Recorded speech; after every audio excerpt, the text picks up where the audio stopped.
दक्ष police news, पहिले खाकी मग बाकी।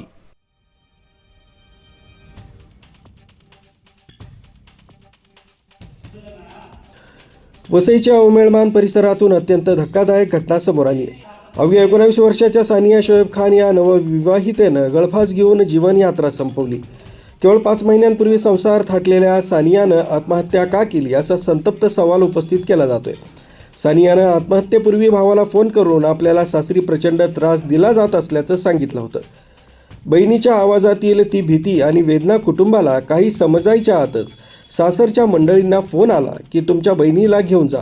मात्र दुर्दैवानं माहेरची माणसं पोहोचण्यापूर्वीच सानियानं जगाचा निरोप घेतला। सानियाच्या माहेरच्यांनी सासरच्या मंडळींवर छळाचा गंभीर आरोप केलाय। लग्नानंतर काही दिवसातच तिचा छळ सुरू झाल्याचा दावा नातेवाईकांनी केलाय। ही घटना वाऱ्यासारखी पसरताच संतप्त नातेवाईकांनी आणि मित्रपरिवारानं माणिकपूर पोलीस ठाण्याबाहेर मोठी गर्दी केली होती। आरोपींना अटक करा अशी मागणी करत जोरदार घोषणाबाजी करण्यात आली। त्यामुळे पोलीस ठाण्याचा परिसर काही काळ तणावपूर्ण झाला होता। सध्या पोलिसांनी या प्रकरणी आकस्मिक मृत्यूची नोंद केली असून अधिक तपास सुरू आहे।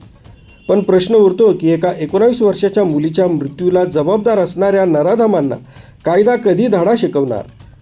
5 महिन्यांच्या सुखी संसाराचं स्वप्न पाहणाऱ्या सानियाच्या मृत्यूनं संपूर्ण वसई परिसर सुन्न झालाय। आता सर्वांचं लक्ष पोलिसांच्या तपासाकडे आणि सासरच्यांवर होणाऱ्या कारवाईकडे लागलंय।